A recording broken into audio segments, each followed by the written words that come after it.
la vida de este personaje tan importante en la palabra de Dios llamado Juan el Bautista.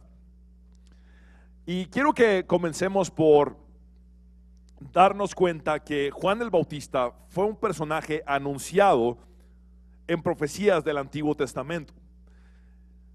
El primero en hablar acerca del ministerio de Juan el Bautista fue el profeta Isaías.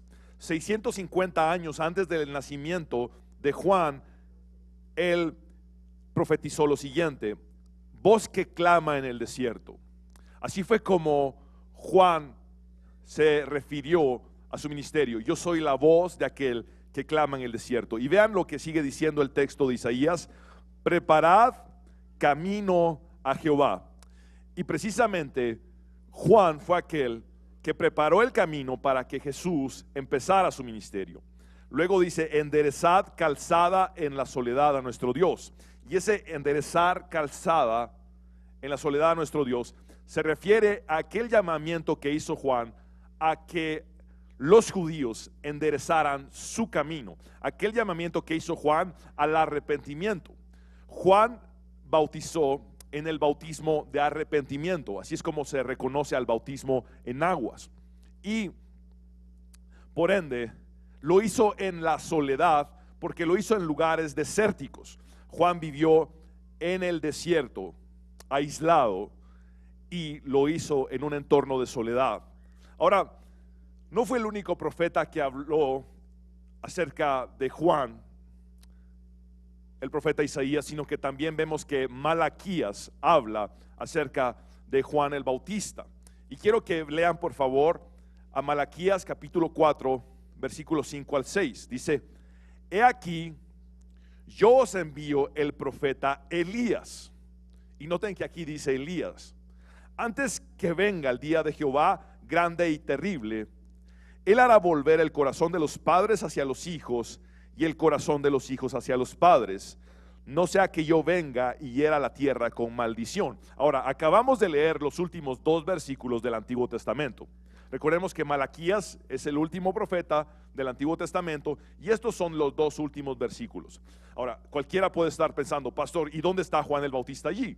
Ahí dice que vendrá Elías y que hará volver el corazón de los padres a los hijos y de los hijos a los padres. Otra cosa muy interesante es que la última palabra del Antiguo Testamento es la palabra maldición. Y dice: es necesario que venga Elías para que no hiera la tierra con maldición. Vean qué importante el llamado de Juan el Bautista. Y ahora vamos a entender por qué ese Elías mencionado allí es precisamente Juan el Bautista. Dios dice: necesito a alguien que venga a hacer volver el corazón de los padres a los hijos y de los hijos a los padres, tal cual como un Elías, para que yo no hiera la tierra con maldición. Quiere decir que el ministerio de Juan el Bautista tiene que ver con que la tierra actualmente tenga la bendición de Dios, porque él preparó el camino para que viniera Jesús, por medio del cual sería el cumplimiento de la profecía, o más bien del pacto que Dios le dio a Abraham: en ti serán benditas todas las familias de la tierra, porque por medio de su simiente vendría Jesús. Pero el que preparó el camino para Jesús fue precisamente Juan el Bautista. Ahora, ¿por qué se le llama Elías a Juan el Bautista? Y vamos a comprender lo siguiente. Después de que Malaquías termina como el último libro del Antiguo Testamento, hay 400 años de silencio. Es decir, entre el último capítulo de Malaquías y el primer capítulo de Mateo, que es el primer libro del Nuevo Testamento, pasaron 400 años. Se le conoce como los 400 años de silencio intertestamentario, es decir, en medio de los dos testamentos, Antiguo y Nuevo. Ahora, quiero que noten lo siguiente: por 400 años el pueblo de Israel no tuvo profeta, no escuchó la voz de Dios por 400 años. Por eso Juan el Bautista fue tan añorado, tan ansiado, tan deseado por el pueblo de Israel.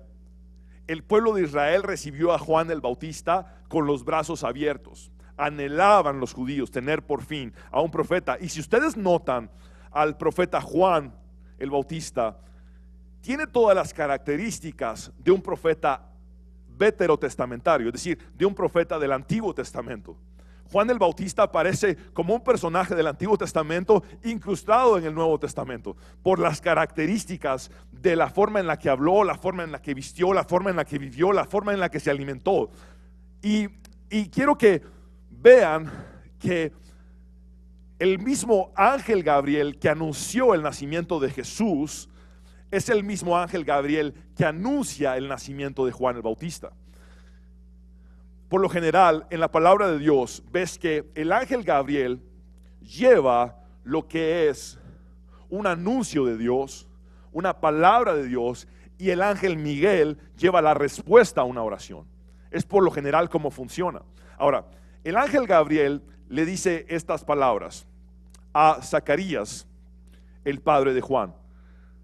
Pero el ángel le dijo: Zacarías, no temas, porque tu oración ha sido oída, y tu mujer Elizabeth te dará a luz un hijo y llamará su nombre Juan. Recordemos que Elizabeth era estéril. Y tendrás gozo y alegría, y muchos se regocijarán de su nacimiento. Y aquí empieza a dar características de Juan. Dice: porque será grande delante de Dios. No beberá vino ni sidra, y será lleno del Espíritu Santo aún desde el vientre de su madre, y hará que muchos de los hijos de Israel se conviertan al Señor Dios de ellos. Y vean cómo el mismo ángel Gabriel da la confirmación del cumplimiento de la profecía de Malaquías por medio de Juan el Bautista. Dice: e irá delante de él, es decir, irá delante de Jesús con el espíritu y el poder de ¿quién? De Elías. Y vean para qué, lo mismo que dijo Malaquías: para hacer volver los corazones de los padres a los hijos, y de los rebeldes a la prudencia de los justos, para preparar al Señor un pueblo bien dispuesto. Ahora, si todavía tienes dudas de que Juan el Bautista es el Elías profetizado en Malaquías, te llevo a las mismas palabras de Jesús para que te des cuenta de una vez y por todas que Él es el personaje del cual se refiere el Antiguo Testamento. Mateo 11:14. Jesús dice: y si quieren aceptar mi palabra, Juan es el Elías que había de venir. Así que queda claro que Juan fue profetizado en el Antiguo Testamento. ¿Y qué tiene que ver que Juan sea un profeta con el espíritu de Elías? Recordemos quién fue Elías previo a Juan. Elías fue un profeta valiente de Dios que fue capaz de vencer a 450 profetas de Baal. Recordemos que él oró a Dios y fuego descendió del cielo.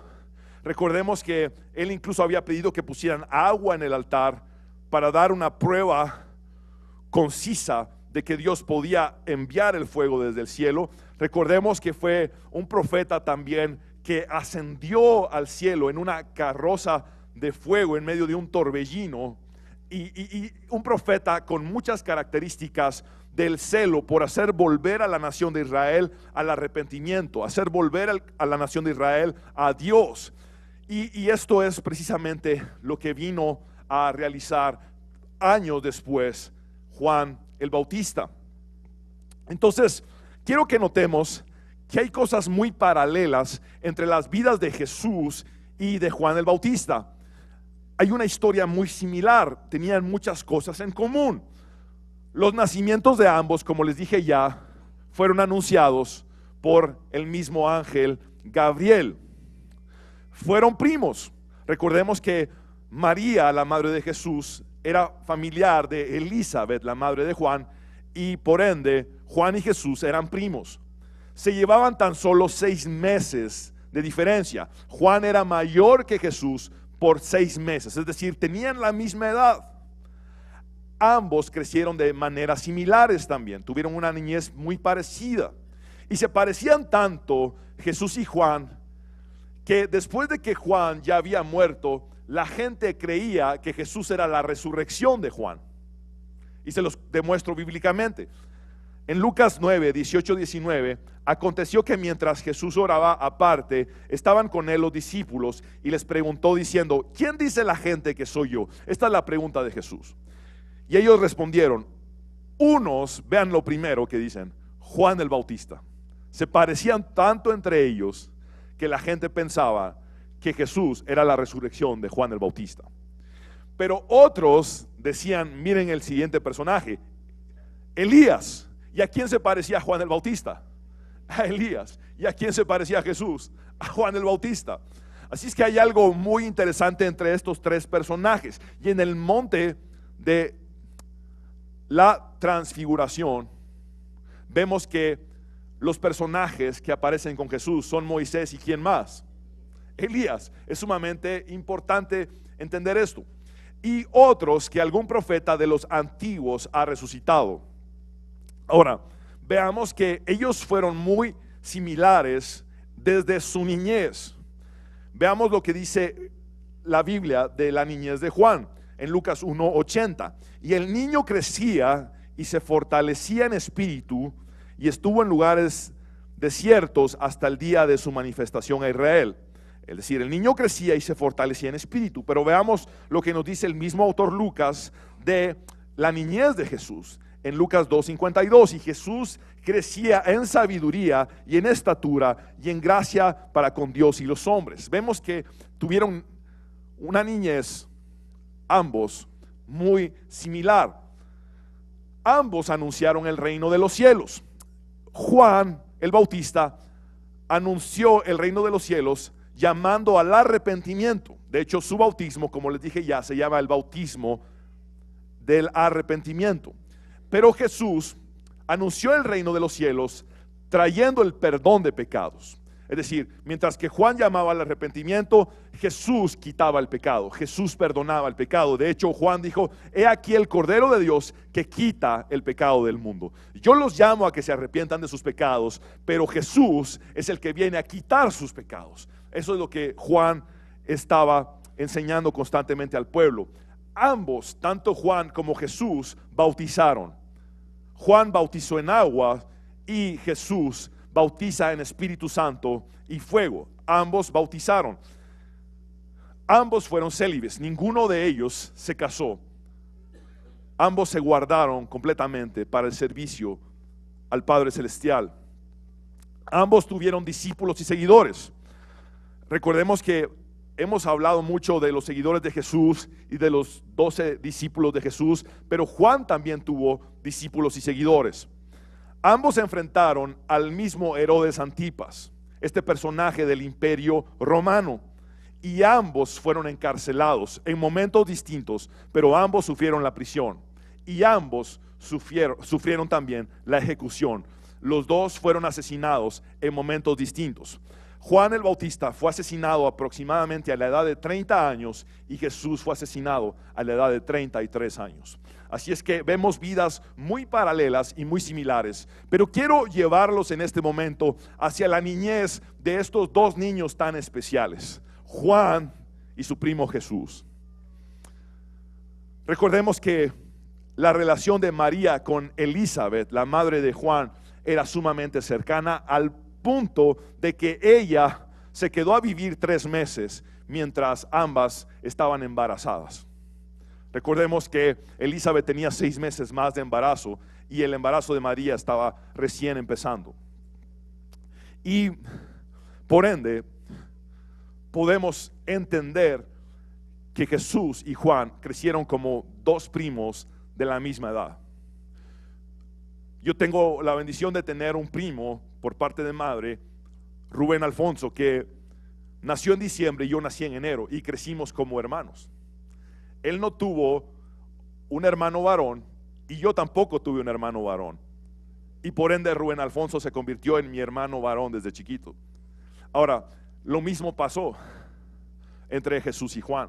Crecieron prácticamente como hermanos y me puedo imaginar las sobremesas de estos niños con sus madres. ¿Se imaginan ustedes a María, a Elizabeth comentándole a Juan y a Jesús? Mira, el mismo ángel Gabriel que se le apareció a tu tía María fue el que se me apareció a mí. Y quiero que sepas, Juan, que tú no eres Dios, que Jesús sí es Dios, pero que tú vas a hacer algo muy importante para Dios. Y quiero que sepas, Juan, que el ángel Gabriel dijo que tú vendrías como un Elías. y que harías volver el corazón de los padres a los hijos y de los hijos a los padres. Y de hecho, Isaías habló de ti, de hecho Malaquías habló de ti, y estoy feliz de ser tu madre. Imagínate a Elizabeth diciendo esto. Y me imagino a Juan pensando, entonces yo tengo que ser como Elías. Y seguramente, y estoy completamente convencido, que el personaje favorito del Antiguo Testamento de Juan fue precisamente el profeta Elías. Y les voy a demostrar bíblicamente por qué. Pero seguro estoy que Juan estudió toda la vida del profeta Elías. Y me imagino a estos dos niños nadando en el mar de Galilea. Y seguramente Juan diciéndole a su mamá y a su tía: miren, díganle a Jesús que mejor se meta a nadar, que deje de caminar sobre el agua, qué sé yo, ¿verdad? Y esto no está en la Biblia, pero María en las bodas de Caná estaba segura de que su hijo era capaz de hacer milagros cuando se acabó el vino. Así es que algo vio María en Jesús, en su niñez y en su juventud, que dijo: él puede hacer milagros. Ahora, entendamos que ellos crecieron juntos y ambos tuvieron una función muy, muy importante en el plan de Dios. Ahora, ¿por qué, pastor, dice usted que Elías fue el personaje favorito de Juan? Les voy a decir por qué. Porque se vestía Juan exactamente igual a como se vestía Elías.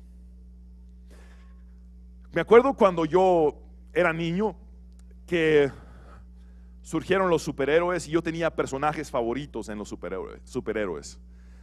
Y ahora los jóvenes de la actualidad o los niños de la actualidad tienen acceso a tiendas de disfraces. En mi época todo lo que había era una costurera en la esquina de la cuadra donde vivía mi abuela.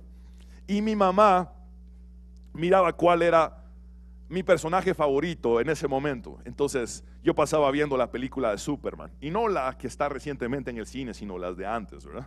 Y miraba la película de Superman, y entonces mi mamá me compraba las historietas y le llevaba una foto a la costurera de la historieta y le decía: mire, quiero que haga un traje así, con el calzoncillo por afuera y con una capa y qué sé yo.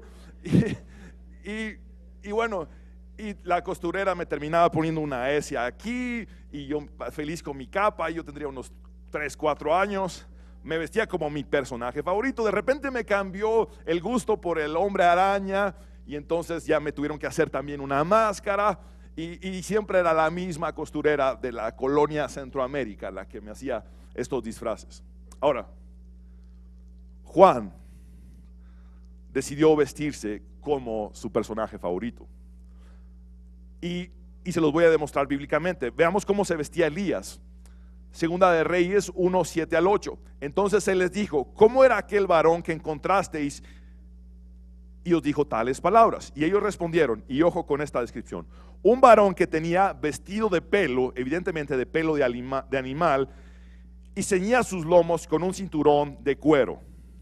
Entonces él dijo: es Elías Tisbita. ¿Ok? Y veamos ahora cómo se vestía Juan el Bautista. Y Juan estaba vestido de pelo de camello y tenía un cinto de cuero alrededor de sus lomos. Se vestía exactamente igual que Elías. Y su comida era langostas y miel silvestre. Y alguien podría pensar: qué lujoso Juan, yo quisiera ser un profeta como Juan, comer langostas todos los días.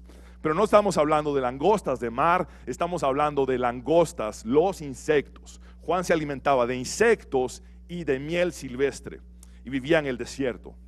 Ahora, Jesús describió a Juan el Bautista como el mayor de los profetas. Vean lo que dice Jesús acerca de su primo: os digo que entre los nacidos de mujeres no hay mayor profeta que Juan el Bautista, pero el más pequeño en el reino de Dios es mayor que él. Ahora, quiero que veamos 4 puntos principales que encontramos en la vida de Juan. Y el primer punto es la humildad y la sumisión de Juan el Bautista delante de Dios. Veamos lo que dice el texto de Juan capítulo 1, versículos del 19 al 27. Este es el testimonio de Juan cuando los judíos enviaron de Jerusalén sacerdotes y levitas para que le preguntasen: ¿tú quién eres? Confesó y no negó, sino confesó. Es decir, Juan fue al grano y les dijo: yo no soy el Cristo. Y le preguntaron: ¿qué pues? ¿Eres tú Elías? Vean, interesante. Se parecía a Jesús y se parecía también a Elías. Y él contesta: no soy. ¿Eres tú el profeta? Y respondió: no. Le dijeron: pues ¿quién eres? Ahora, solo quiero que noten esto. Jesús dijo: no hay ningún profeta mayor a Juan el Bautista. Y le dicen estos hombres: ¿eres tú el profeta? Y él que dice: no. Ahora, vean esto. Le dijeron: pues ¿quién eres? Para que demos respuesta a los que nos enviaron. ¿Qué dices de ti mismo? Dijo, y habla entonces de la profecía de Isaías: yo soy la voz de uno que clama en el desierto, enderezad el camino del Señor, como dijo el profeta Isaías hace 650 años. Y los que habían sido enviados eran de los fariseos, y le preguntaron y le dijeron: ¿por qué pues bautizas si tú no eres el Cristo, ni Elías, ni el profeta? Juan le respondió diciendo: yo bautizo con agua, mas en medio de vosotros está uno a quien vosotros no conocéis. Este es el que viene después de mí, el que es antes de mí, del cual yo no soy digno de desatar la correa del calzado. Y continúa diciendo en el versículo 30: es necesario que Jesús crezca, pero que yo mengüe. Y les voy a ser completamente honesto. Después de leer la autodescripción de Juan, es decir, lo que Juan decía de sí mismo, no pude dejar de pensar en aquellos que se llaman a sí mismos siervos de Dios, pero que están llenos de prepotencia y de jactancia, que están buscando constantemente títulos y reconocimiento y fama de los hombres. Y Jesús dijo: gloria de hombres yo no recibo. Vemos a un hombre como Juan, que siendo el mayor de los profetas, le dijeron: ¿eres tú el profeta?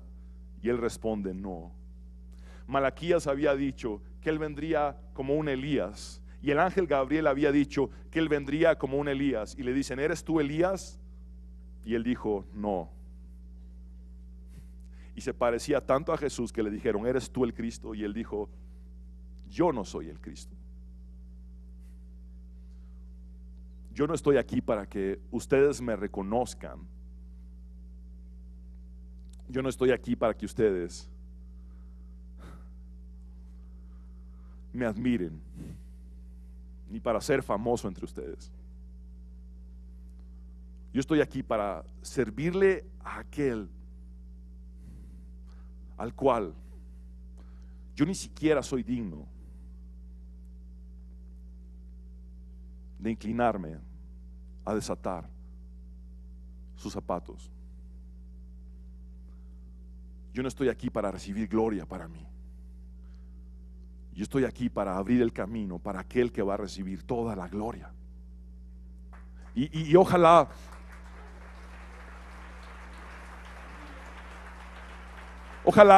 esa pudiera ser la postura de los siervos de Dios auténticos y genuinos. No estoy en el ministerio para recibir gloria. No estoy en el llamamiento que Dios me dio para recibir reconocimiento del hombre. Yo estoy aquí para que el único digno de gloria reciba toda la gloria y todo el honor. Una humildad sumamente hermosa. El punto número 2 es que Juan fue lleno del Espíritu Santo y se consagró para Dios. Miren lo que dice Lucas 1:15, son las palabras del ángel Gabriel: porque será grande delante de Dios, no beberá vino ni sidra, se refiere a no beberá ninguna bebida alcohólica, y será lleno del Espíritu Santo. Pero aquí hay una característica muy peculiar: aún desde el vientre de su madre. De hecho, cuando María se acercó, Juan brincó en el vientre de su madre, en esa llenura del Espíritu Santo. El punto número 3 es que Juan fue un hombre de Dios valiente y su mensaje fue claro y directo. No actuaba con miedo ni buscó complacer a los hombres. Y vamos a leer parte de su predicación. Dice Lucas 3, 7, 9. Y decía a las multitudes que salían a ser bautizadas por él. Y quiero que noten esto. No era que 1 o 2 o 3 venían a bautizarse. Era que el pueblo de Israel estaba desesperado por tener por fin a un profeta de Dios, y se dieron cuenta que Juan era un profeta de Dios, y multitudes de judíos venían a ser bautizados por Juan. Pero vean cómo recibía Juan a los que ya venían arrepentidos a bautizarse. Miren miren el saludo de Juan a los que ya venían arrepentidos a bautizarse. Oh generación de víboras, ¿quién os enseñó a huir de la ira venidera?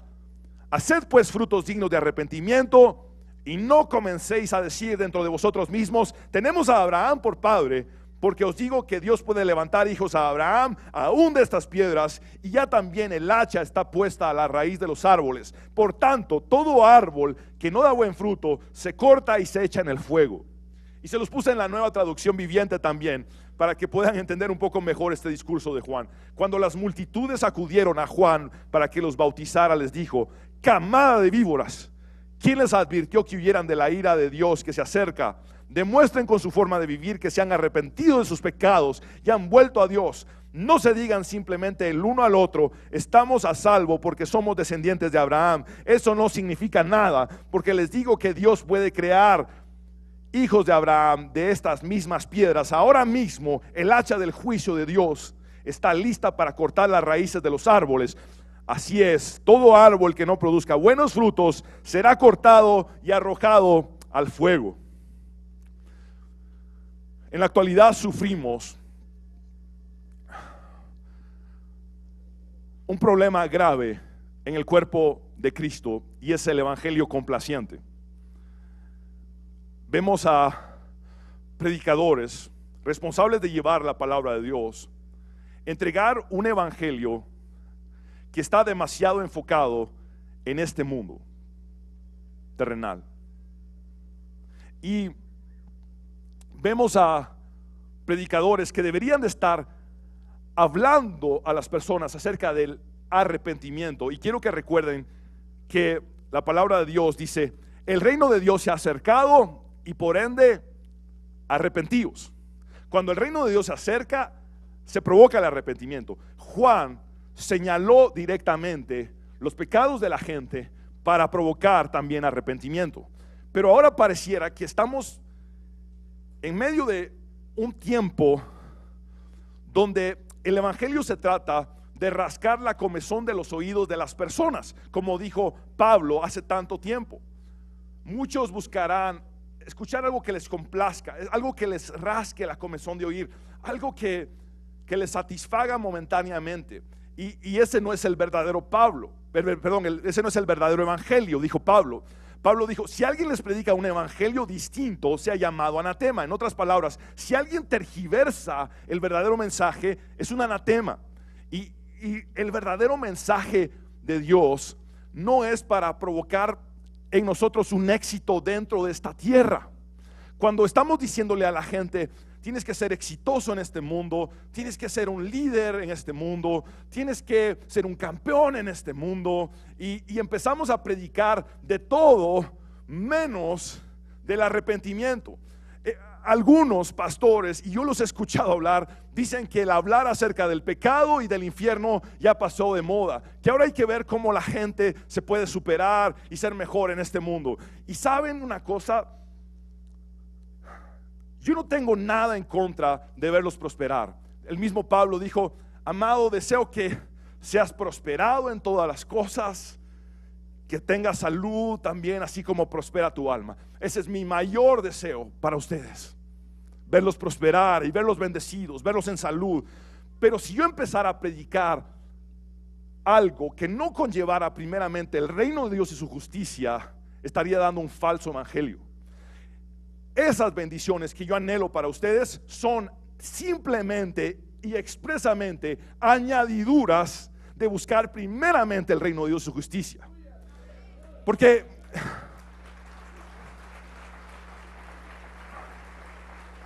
si dejamos de predicar del reino de Dios y su justicia y ponemos por sobre la predicación del reino de Dios y su justicia la superación personal, el éxito personal, la motivación secular que se ha inmiscuido, el humanismo que se ha inmiscuido en los púlpitos, si empezamos a predicar de eso y estamos poniendo algo por sobre el reino de los cielos, por sobre la predicación del reino de los cielos y su justicia, del reino de Dios y su justicia, estamos siendo anatemas, según Pablo en el libro de Gálatas.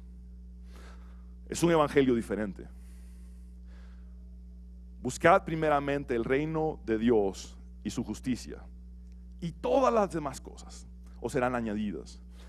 Pero cuando Dios nos dice, el reino se ha acercado, mi reino se ha acercado, el reino de Dios se ha acercado, por ende lo primero que Dios espera es arrepentimiento. Y para esto tenemos que predicar de frente en contra del pecado. Tenemos que hablar de que existe un infierno. Tenemos que hablar de que las personas necesitan volver su corazón a Dios. Tenemos que predicar un evangelio que no es para complacer, sino para redarguir. Un evangelio que no es para hacer sentir bien a la gente, sino para transformar a la gente. La palabra de Dios está comparada con una espada de dos filos que es capaz de traspasar. Y saben, cuando una espada traspasa, duele y puede llegar a lo más profundo.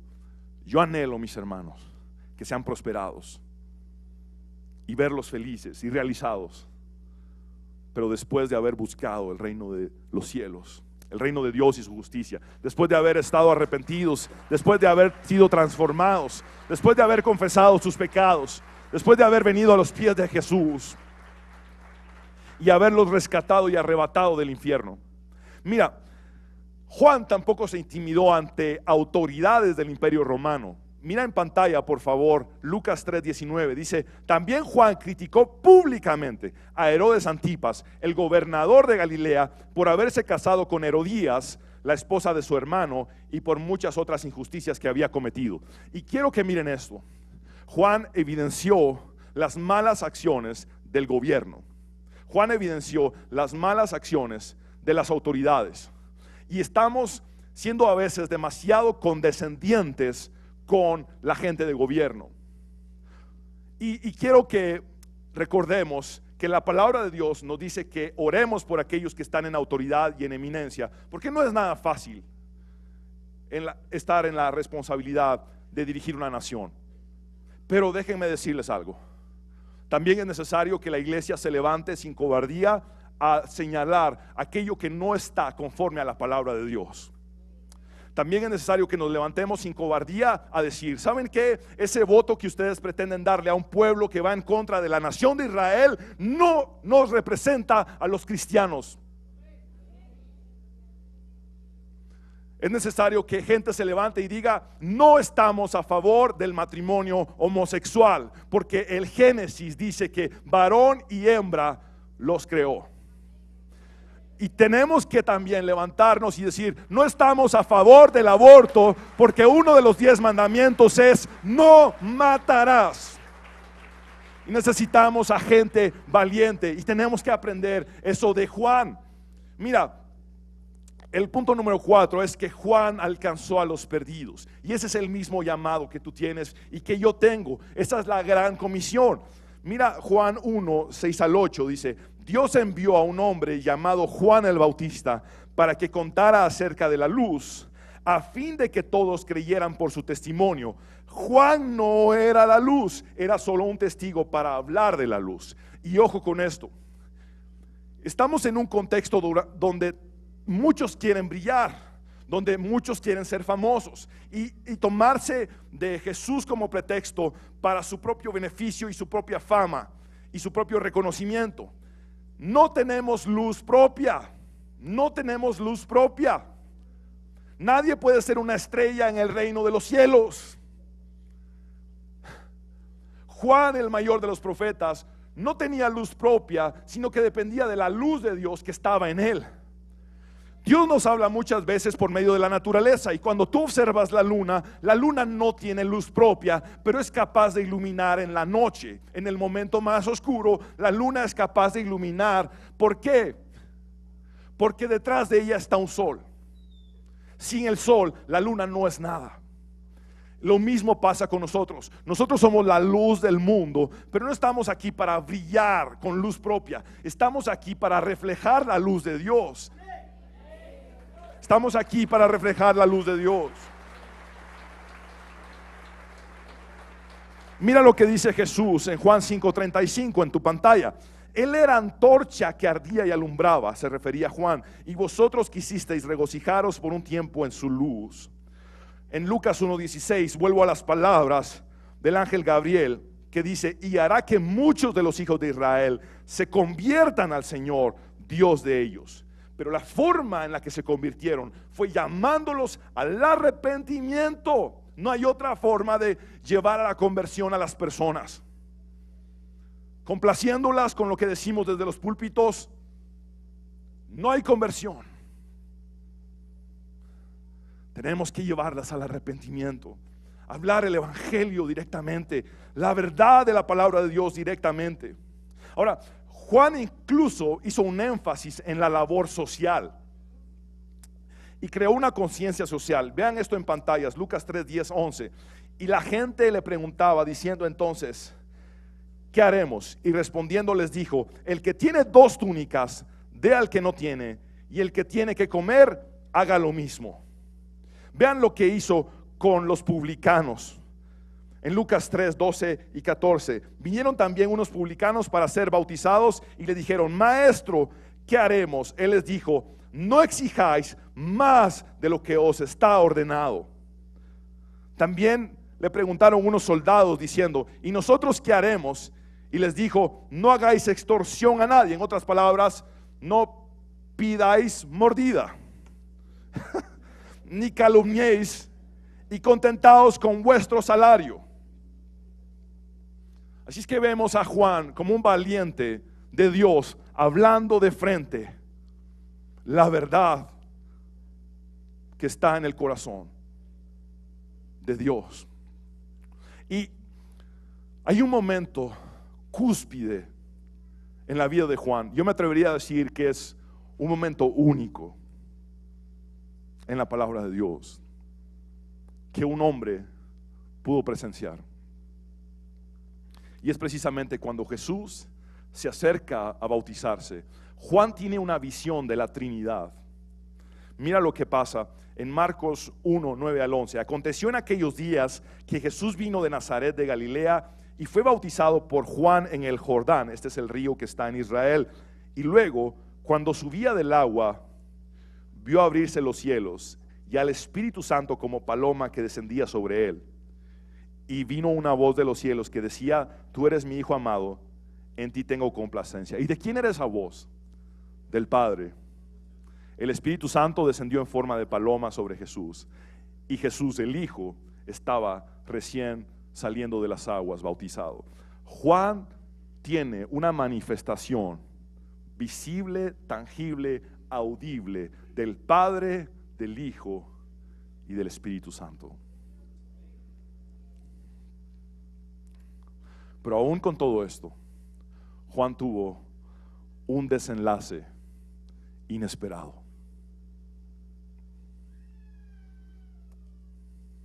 Juan señaló el adulterio de Herodes Antipas.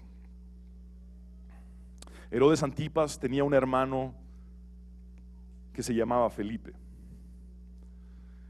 Y Felipe estaba casado con una mujer llamada Herodías.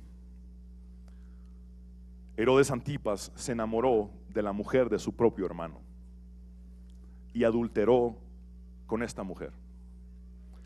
Le quitó a su hermano, a su propia esposa.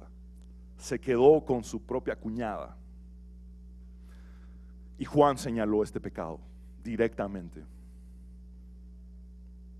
Esto provocó el odio hacia Juan, no solo de Herodes Antipas, sino de Herodías, la mujer adúltera.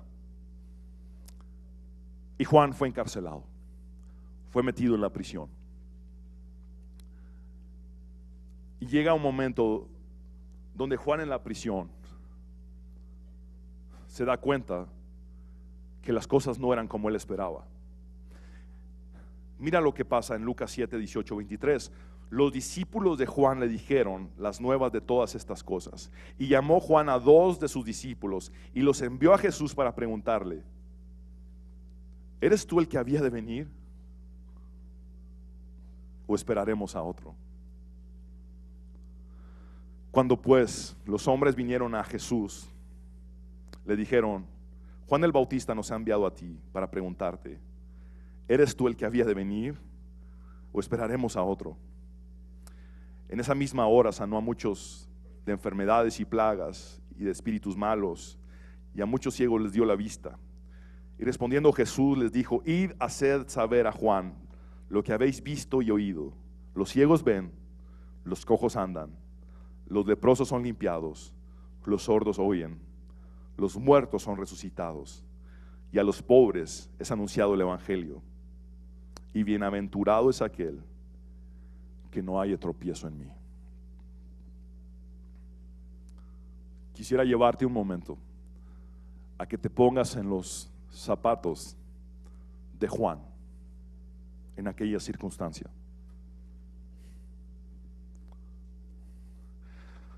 ¿Quién era el personaje favorito de Juan? Elías. Elías había salido triunfante de todos sus problemas. A Elías lo persiguió Jezabel para matarlo y no lo pudo matar. Elías pudo salir avante. Elías no vio muerte. Elías ascendió en un torbellino, en un carro de fuego o una carroza de fuego al mismo cielo. Y Juan habría imaginado: mi desenlace seguramente será como el de Elías, no voy a ver muerte. Seguramente como Elías yo voy a salir avante de todo. Pero cuando se vio en la prisión, siendo aquel personaje que después de María y después de José era el que mejor conocía a Jesús, porque ningún otro de los discípulos pasó la niñez con Jesús. La mayoría o prácticamente todos lo conocieron después de sus 30 años. Ahora,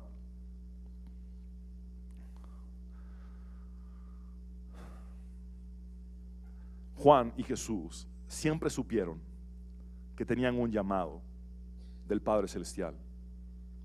Juan y Jesús siempre estuvieron juntos. Juan sabía que estaba trabajando para Jesús constantemente. Juan estaba consciente de la superioridad divina de Jesús, de que Jesús era el mismo Dios encarnado. Ahora, Juan, habiendo visto todo esto, habiendo experimentado todo esto, seguramente desde la prisión recordó los tiempos de juventud cuando compartían, porque eran los únicos que se podían entender entre sí. Los otros hermanos de Jesús lo que decían: está fuera de sí, Jesús se cree el Mesías, hay que llevarlo de regreso a la casa. Eso era lo que decían los hermanos de Jesús. Pero Juan sí entendía que Jesús era el Mesías. Juan era el único que comprendía a Jesús realmente, después de José y María. Y seguramente Juan pensó: si ha llamado a estos pescadores que no conocía, seguramente me va a llamar a mí para estar con él también. Seguramente si llamó a este Simón, este pescador que era un extraño, y si llamó a todos estos otros, ¿cuánto más? Yo soy su primo, crecimos juntos, me profetizó Isaías, Malaquías, me anunció el ángel Gabriel. Vamos a hacer cosas juntos, seguro voy a estar en todo su ministerio con él. Pero el desenlace fue inesperado. No fue lo que él se había imaginado. Estaba en la cárcel, y habiendo sido el que más conocía a Jesús, llega un momento donde dice: ¿eres tú o tengo que esperar a alguien más? ¿Eres tú el que me va a sacar de la cárcel y me va a salvar de esta condena a muerte, o tengo que esperar a otro? porque tú no estás haciendo lo que yo espero que hagas por mí. Y por cierto, Juan fue encarcelado por haber hecho lo correcto, por haber hecho la voluntad de Dios, por haber cumplido con el llamamiento de Dios para él. Y finalmente Juan fue decapitado. Un simple capricho de una adolescente, hija de Herodías, la mujer adúltera que estaba en una relación con Herodes Antipas, hizo una danza esta jovencita, y al hacer una danza que emocionó tanto a Herodes Antipas, Herodes le dijo: pídeme lo que quieras, aún la mitad de mi reino si quieres, y yo te lo voy a dar. Y esta jovencita adolescente le dice: quiero la cabeza de Juan el Bautista en un plato. Y Juan el Bautista fue decapitado. ¿Qué nos diría Juan el Bautista el día de hoy? Si estás decepcionado de Jesús, o si estás decepcionada de Jesús, no esperes a otro. Sigue esperando en Él. Su gran amor perdura para siempre.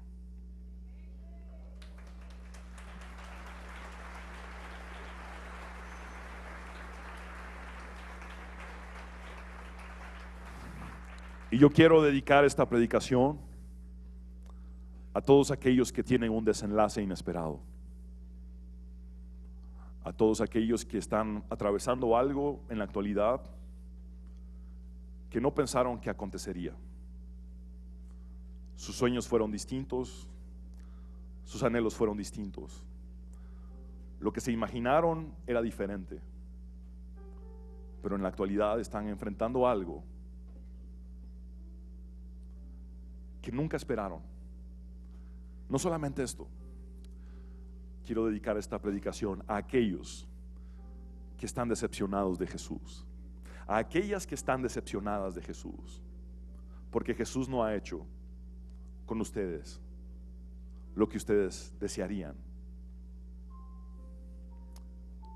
Quizá nunca creíste que esta enfermedad llegara a tu vida, nunca pensaste padecer lo que padeces. Probablemente nunca creíste enviudar a la edad que enviudaste. No pensaste perder al ser querido que perdiste en la forma en la que lo perdiste. Quizá pensaste que tú ibas a morir antes que tu hijo, y que tu hijo te iba a enterrar a ti, pero te tocó a ti enterrar a tu hijo. Probablemente no pensaste estar soltero a esta edad. Quizá no pensaste que te ibas a divorciar y pensaste que te ibas a casar para toda la vida, y ahora estás enfrentando un divorcio o una separación. Si estás decepcionado de Jesús porque no ha hecho lo que tú desearías que haga, si tu desenlace no es el que tú anhelabas que fuera, si pensaste que tu carrera profesional a estas alturas iba a ser distinta, o que tus finanzas iban a ser diferentes en la edad que tienes, déjame decirte algo. Déjame decirte algo. Esta prédica es para ti. Esta es la palabra de Dios para ti. El desenlace de Juan fue inesperado, al igual que el tuyo.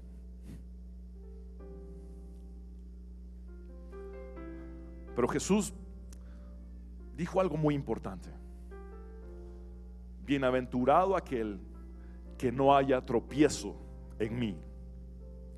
¿Y a qué se refiere Jesús con esto? Bienaventurado aquel que aun cuando no recibe lo que espera de mí,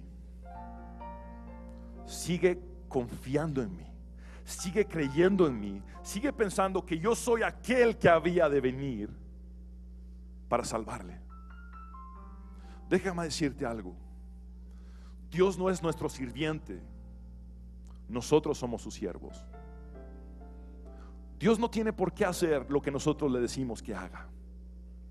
Él dijo: pidan y yo les voy a dar, busquen y van a encontrar, llamen y se les va a abrir. Pero también dijo que aquel que busca la voluntad de Dios es aquel que puede pedir cualquier cosa y le será hecho. Pero ¿qué cuando la voluntad de Dios no es que salga de prisión? Y cuando la voluntad de Dios no es evitarle la decapitación. Mira,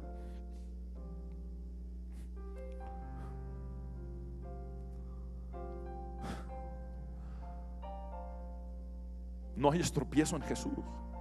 No hay estropiezo en Jesús. La historia no termina en este mundo.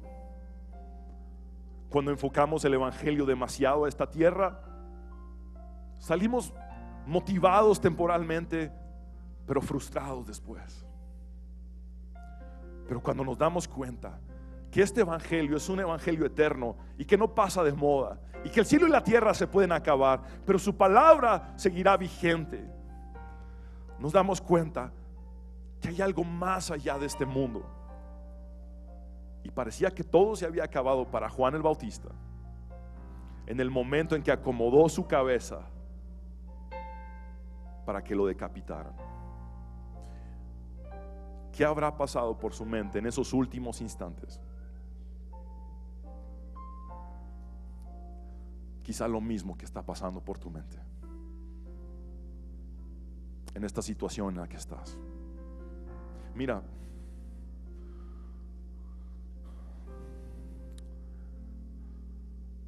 tiempo después Jesús dijo estas palabras: porque todo el que quiera salvar su vida la perderá, y todo el que pierda su vida por causa de mí la hallará. ¿Saben qué pasó con Juan el Bautista? Halló la vida, y la vida en abundancia. Pastor, ¿cómo puedo yo hallar la vida? Gracias a Dios, en el contexto en el que estamos, no significa necesariamente que tengas que morir por la causa de Cristo, aunque debemos de estar dispuestos a eso. Pero ¿sabes qué quisiera yo hoy? Que tú experimentaras el perder tu vida para hallar la vida de Jesús. Quizá perder tus propias metas, perder tus propios sueños, perder aquellos anhelos, perder incluso aquello que tú esperabas que sucediera, perder tu vida para hallar la verdadera vida. ¿Sabes que hubo un personaje que pudo perder su vida antes de morir? Se llamó Pablo. Él dijo: ya no vivo yo, mas Cristo vive en mí. Yo he perdido mi propia vida, y ahora lo que vivo es la vida de Cristo en mí. El que pierde su vida la halla. Es lo que Jesús dijo. Y la historia no terminó allí. 3 años más tarde Jesús murió en la cruz del Calvario. Y la Biblia nos relata que Jesús descendió al seno de Abraham, donde estaban todos los santos que habían muerto en fe previamente al cielo. Y en ese seno de Abraham se encontró con Juan, su primo. Y Jesús seguramente le dijo: hola Juan, ¿cómo estás, primo?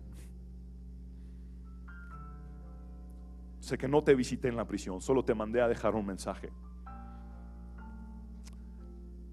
pero estoy consciente de que perdiste tu vida por causa de mí, que moriste por mí.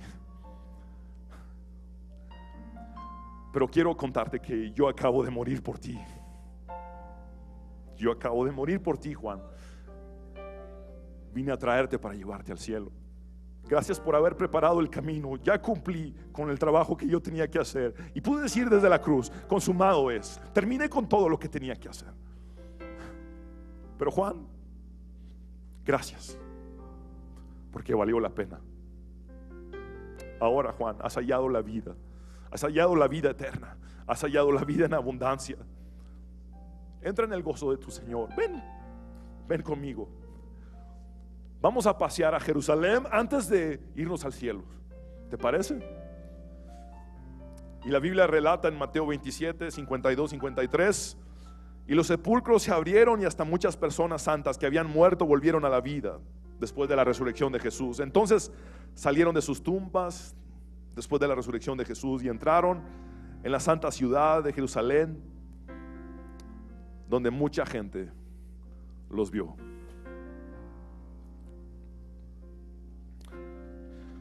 Quisiera pedirte que te pongas de pie un momento y vamos a orar.